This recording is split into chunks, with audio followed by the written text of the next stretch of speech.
What is up, YouTube? This is Fortress Trigger, and today we're going to go ahead and reveal the red cards from the set of the World Martial Arts Tournament. And so, with further ado, let's get straight to it. And knowing that you're hearing Mr. Say himself, that's right, predicted last week, and it comes true. Hercules is basically the red leader for the World Martial Arts Tournament. And you know what?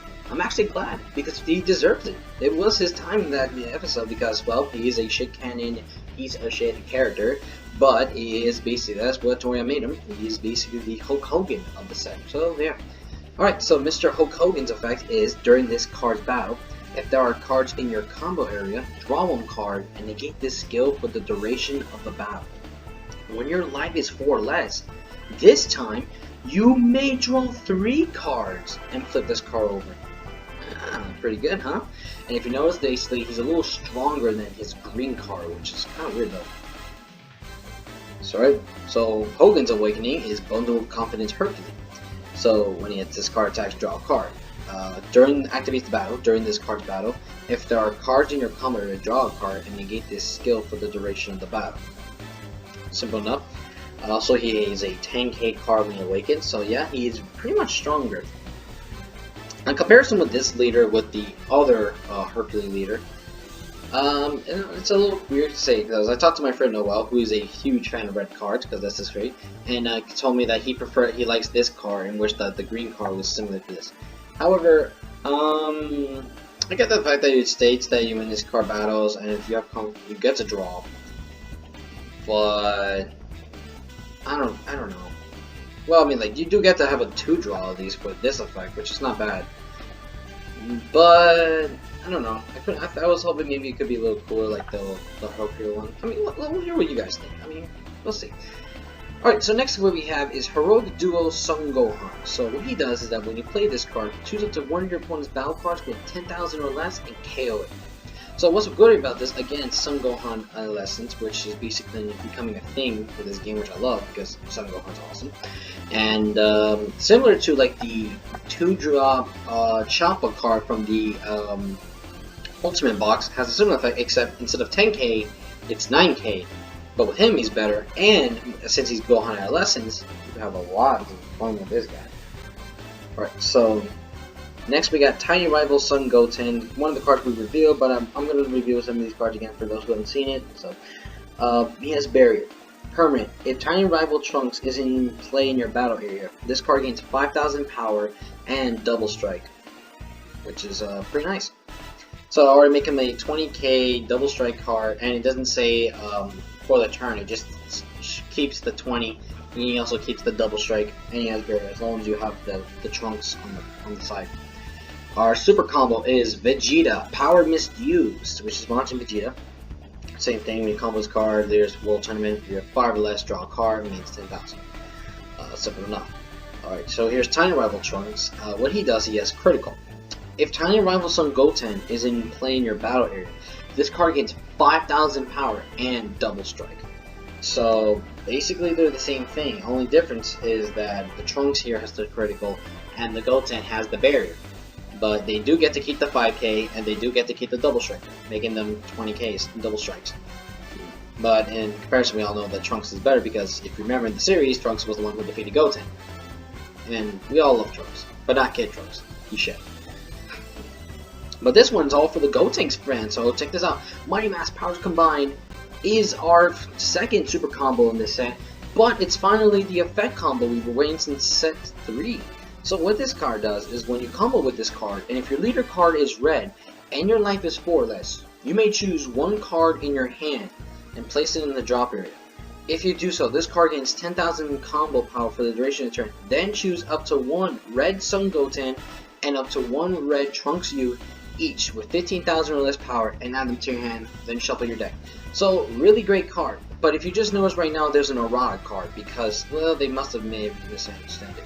So the errata effect, which we're going to click here for a sec, well, the effect we just read was before, but in this one it stated that you get to add them to your hand, but this one didn't state that add them from your deck, so be very careful, so make sure you have to remember it's added from your deck, but either way, it's not like it's a big fucking deal anyway, so, I mean, that's technically their fault for never just putting the cards right, you know, double checking. Yeah, so I'm gonna say this card is pretty well done, good for Gotenks builds, but it's also good for. Actually, I'm just saying Gotenks build. That's all it is. But if this doesn't work, you still got the Vegeta. Alright, so next we got for the rares, it's Secret Treaty Android 18. So what her effect is when this card is switched from active mode to rest mode with Secret Treaty Hercules, draw a card. Alright, and so Secret Treaty Hercules, which is a funny picture and I like it. His effect, which is a 1-drop, which is awesome. Permanent, you can combo with this card from your battle area even when it's in rest mode. It work. Activate main, choose this card, and one world tournament in your battle area, switch in the rest mode, draw a card. I love it. So he works really well. So with him combining with her, basically, you're going to end up drawing 2 cards. Similar to basically like we read the Master Roshi and Shen cards, except they have to work with each other. This guy, on the other hand, works with other cards. You can switch in the rest mode so you can draw mainly her. That way it makes the game more interesting. Alright. Next we have Heroic Duo Videl, and she is your second Master Roshi negate. That's right, so counter attack, negate this attack when you play this card, and you have to activate it from your hand by paying with this card energy cost. So yeah, 5k and jump. For permanent effect though is that if Heroic Duo Son Gohan is in play in your battle area, this card gets 9,000 power. So yeah, so you make it 9k and then you just swing with it 10k, but mostly you just basically want her just for the counter. So red has their own counters. Alright guys, that's pretty much awesome. Alright, so next we got Hidden Power East Supreme Kai. When you combo with this card, choose up to one of your attacking cards against Double Strike for the duration of the battle. What does that sound like? Fucking Champa. So guys, we already have another Champa card, but and again it's in red, but Hidden Power East Supreme Kai gets to do it. So now in total, this people are going to have like about 8 copies, which is probably not going to be true, but 8 copies of this guy if you choose to, you know, because you're going to have 4 of him, 4 of the Champa, and you want to do double strike. But let's be real, we're not that stupid. We're obviously going to get this card or the Champa, because right now Champa is a little expensive now that, you know, it's in this format, but Supreme Kai though just copies the effect, so I wish they kind of used this for, I don't know, blue, green, red, I mean not red, like anything but red, but I guess that's all they're good for to do anyway. But he is a 2-drop 15k, so not bad. Of course the Champa's a 3-drop 16k. Alright, so next we have Dark Duo Bobbity. So he has Barrier. His effect is when you play this card, and if you leave your cards red, choose up to one of your red battle cards with 15,000 more power, and switch to the active mode. Pretty simple, I like it. I think the only downside for this card is just it's like 3 energies. At least if it was a 2 energy, it would have been cool.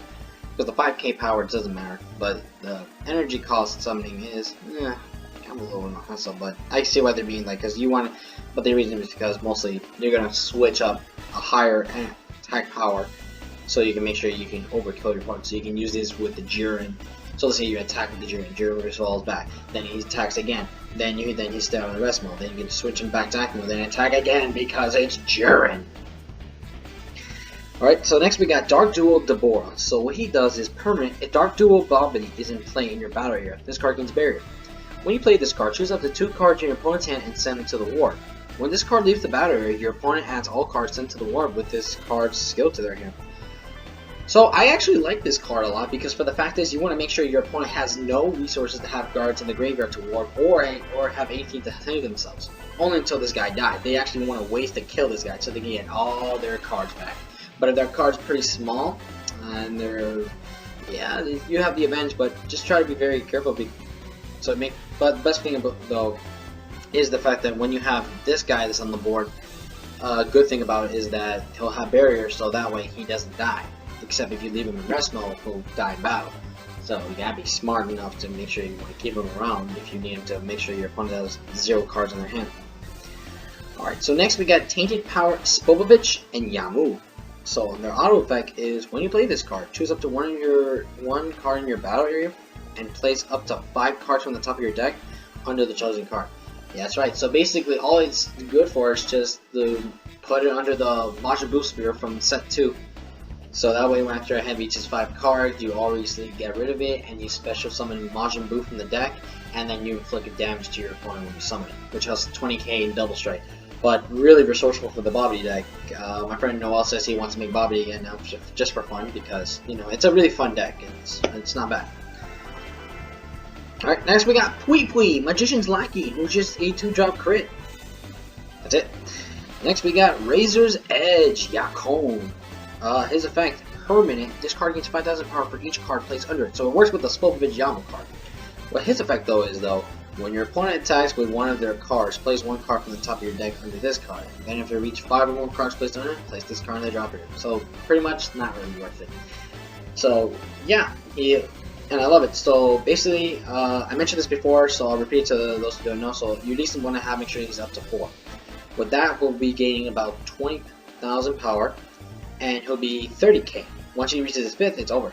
It will 7th grade, but 30k is pretty good because you remember he absorbed so much power when he fought against Goku and absorbed so much Super Saiyan power energy. He ended up exploding. It's supposed to be a bomb spit, but he's not. Alright, and finally, the field spell, Bobbity Spaceship, 1-drop red card, effect, activate main. Switch this card to rest mode, look at one card on the top of your deck, and choose either a Deborah, Pui Pui, or Yakon, add it to your hand, and then place the rest of to the bottom. So, yeah. So yeah, all it does is searches your Deborah, Pui Pui, Yakons. Most of you don't really, of course it could have been better if it did say Spopovich Yamo, but they weren't canon because they ended up getting killed by Deborah and all that shit. So technically this is all it's good for, but I don't know. This card is okay, but it's just a little slow for a field spell.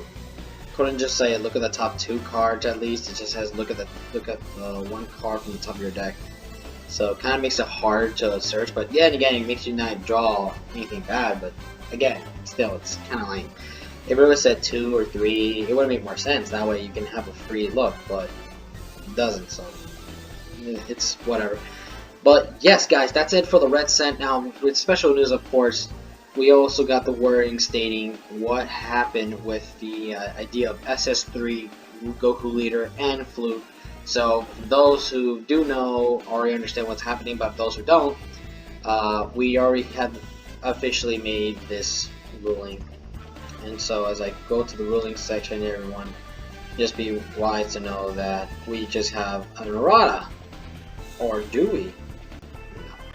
Well, technically, here's what's happening. As we go all the way to the bottom of the cards. Oh, just those. Oh, that's not what I'm looking for. Okay, well, anyway, let me just give you a heads up. So officially, there's a thing going on now that's saying that SS3 is out of the watch list, so therefore it's playable for the game. Flute, on the other hand, unfortunately, is being hit to 1. So as a result, we actually enter a limited list for the first time in this game, and Flute has been hit to 1, but they're only saying that just basically just for the first and only time they're going to do something like this. Well, let's be real, you say that, but we're going to see this happening once again with another broken card, and the fact that the fans will be like, oh, that's too much.